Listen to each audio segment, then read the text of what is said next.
thing, and that means the finals have come to the Morwell Falcons and the Latrobe Valley. Huge crowd in, a huge caravan of supporters down the highway today for this very special game. Another chapter in the story history of the Falcons is about to be written, and the big selection news on the eve of finals game number 1 for the Falcons. Ernie Tapai is in after suspension. For the Blues, Boutsianis makes his return. Let's talk to the guys who are going to make it happen. This is the biggest game the club's ever had to face, and we're taking it like that as the biggest game, and we're hoping we can get something out of it. There is a little bit of pressure, I suppose. It's a finals game, but like I said yesterday, you know, the boys have made it to the top 6, and we've got nothing to lose, and we'll go out and enjoy it and try our best. In front of 6,500 fans in the Valley last night, nearly a ground record, the Morwell Falcons' enterprising opening half was soured by an injury to the big fellow John Markovski, one of the pivotal players in the side, injured and receiving treatment just 18 minutes into a calf injury, and the injury aggravated just 2 minutes later. A stinging tackle from Michael Vacanis, putting the big fellow on the ground and then off for treatment for a minute and a half. Markovski strode back into the action and created the 27th minute chance that put Sunny 7 in the clear. Alas, Markovski was to last only another minute. He limped off to the disappointment of the home fans. And it was almost the last hurrah for the Falcons, because South Melbourne came out a revitalised unit after half-time.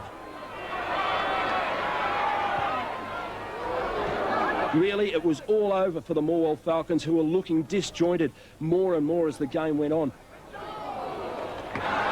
Manovic's belting run in the 56th minute took him past 2 defenders, and his low drive was well taken by Vince Matassa, but that was only a hint of things to come. Kuzmanovic almost setting up the second, going down injured in midfield. Heads-up play by Stevie Mangos, chasing the ball down wide left and angling it back to the far post, where Ivan Kelic, virtually unsighted all night, was unmarked, and he bundled the ball over the line on the hour to give South Melbourne a lead, to the delight of the hordes of Blues fans who travelled down for Melbourne for the big game. 3 minutes later, it was Kuzmanovic again, striding out of the middle, his loping run, giving Trimboli the chance. His spearing pass to Polak gave the latter a shot on goal.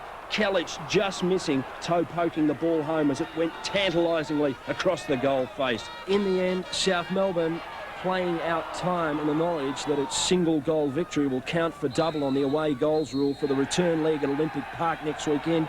Morwell Falcons with plenty of thinking to do, and the big question mark over John Markovski. A night of high drama and a historic moment for the Morwell Falcons, their first finals match, but well, almost more historic for South Melbourne and the Blues, breaking through their first finals win in 4 years. One player who's seen them through some finals failure, but says he was focused tonight, Mickey Petersen. Great game, Mick, but also what a drought breaker for the Blues. Absolutely, Blakey. You haven't wanted to talk to me for 4 years, mate, because we haven't won a final for 4 years, but yeah, we're feeling good, but we've still got the job ahead of us. It's only 1 leg out of 2 legs, so we're still focused. We're not getting carried away with ourselves. Morwell Falcons, they're a good side, certainly vastly improved from earlier in the year. They played some good football, and had you worried, particularly in the opening half? Absolutely, they came at us, but I suppose we were very lucky that John Markovski was injured and went off earlier, and he is a major part of their strike force, so I think that worked in our favour. But credit to our backline, we held tough and we didn't concede a goal. Now, one fellow with plenty to contemplate over the next 7 days is the young coach of the Morwell Falcons, Harry Bingham. First loss, Harry, came in a critical match, obviously a finals game. Credit to the boys, played well, but now you've got to go up against it, virtually a 2-goal deficit. Yeah, you're exactly right. Disappointing, but it's full credit to South Melbourne. Made it very difficult. Defended well in numbers, got behind the ball and got forward and supported well. Full credit to them. They scored a goal and it counted. It was always going to be hard after that. You would have been a little disappointed. The goal that you conceded should never have happened. I mean, your guys basically stopped. Yeah, it's just one of them situations where people don't realise who's responsible, and we kind of froze and we suffered and paid the penalty. Now, Big Jonesy coming off early in the game, a calf muscle injury, it appeared. What's the story with him, and is he going to pull up okay? Yeah, he's about 50-50 at this stage. He's having a recurring problem with this calf muscle, and we don't know whether he's got a tear or whether it's just seized up. So at this stage, we don't know. Plenty to consider over the next 7 days as we face up the second leg. Don't forget, Olympic Park next Sunday night. Should be an absolute beauty. Big crowd in here tonight. More expected at the weekend. See you soon, KP.